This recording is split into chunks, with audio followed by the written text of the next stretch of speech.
గతంలో జరిగిన దాని గురించి ఆలోచిస్తూ బాధపడుతున్న ప్రతి ఒక్కరూ ఈ స్టోరీ లాస్ట్ వరకు ఖచ్చితంగా వినండి. ఒక ప్రొఫెసర్ కొత్తగా ఒక కాలేజ్ లో జాయిన్ అయ్యారు. స్టార్టింగ్ కాబట్టి స్టూడెంట్స్ ని అర్థం చేసుకోవడానికి ప్రయత్నించడం మొదలెట్టారు. క్లాస్ లో జోకులు వేస్తూ నవ్విస్తూ అందరి గురించి తెలుసుకోవడం స్టార్ట్ చేశారు. ఇలా అందరినీ అబ్జర్వ్ చేస్తున్నప్పుడు క్లాస్ రూమ్ లో ఒక మూలకు ఎప్పుడు సాడ్ గా కూర్చొని ఉండే ఒక స్టూడెంట్ ని గమనించారు. ఆ స్టూడెంట్ ని పిలిచి ఏమైంది, ఎందుకంత పరేషాన్ గా ఉన్నావు అని అడిగారు. ఆ స్టూడెంట్ దానికి, సార్ నా గతం నన్ను చాలా బాధ పెడుతోంది, ఆ బాధలోంచి నేను బయటికి రాలేకపోతున్నాను అని ఏడుస్తూ చెప్పాడు. ఇది విని నువ్వు రేపు నా ఇంటికి వచ్చే అన్నారు ప్రొఫెసర్. నెక్స్ట్ డే ఆ స్టూడెంట్ ఆ ప్రొఫెసర్ ఇంటికి వెళ్ళాడు. ప్రొఫెసర్ తనే స్వయంగా షికంజీ అంటే నిమ్మరసం చేసిచ్చారు. అందులో కావాలని ఉప్పు కొంచెం ఎక్కువగా వేసిచ్చారు. అది తీసుకొని తాగిన స్టూడెంట్ మొహం చెట్లించాడు.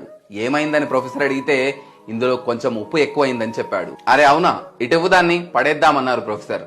అయ్యో ఇంత దానికి పడేయడం ఎందుకు సార్, దీనిలో కొంచెం చక్కెర వేస్తే ఉప్పు ఫ్లేవర్ ని తగ్గించొచ్చు అన్నాడు స్టూడెంట్. ఎగ్జాక్ట్లీ ఇదే నేను మీకు నేర్పించాలి అనుకున్నది. పాస్ట్ లో ఉన్న చేదు జ్ఞాపకాలు మీ లైఫ్ ని నరకం చేస్తుంటే ప్రజెంట్ లో హ్యాపీగా ఉండి కొద్దిగా దానికి తీపిని యాడ్ చేస్తే గతంలో ఉన్న చేదు జ్ఞాపకాల్ని ఈజీగా తీసేయొచ్చు.